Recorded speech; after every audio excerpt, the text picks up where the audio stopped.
माशाल्लाह जी, पहले कमरान मसीह जो है प्रोटोकॉल के साथ अपने घर जा रहे हैं माशाल्लाह।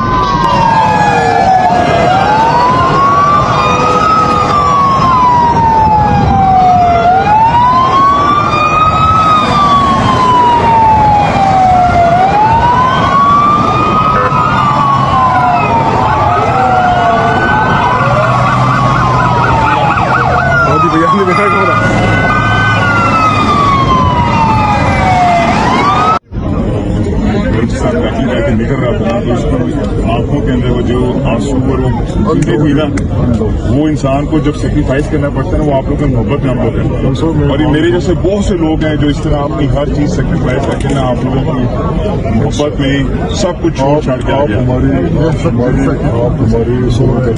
बहुत शुक्रिया।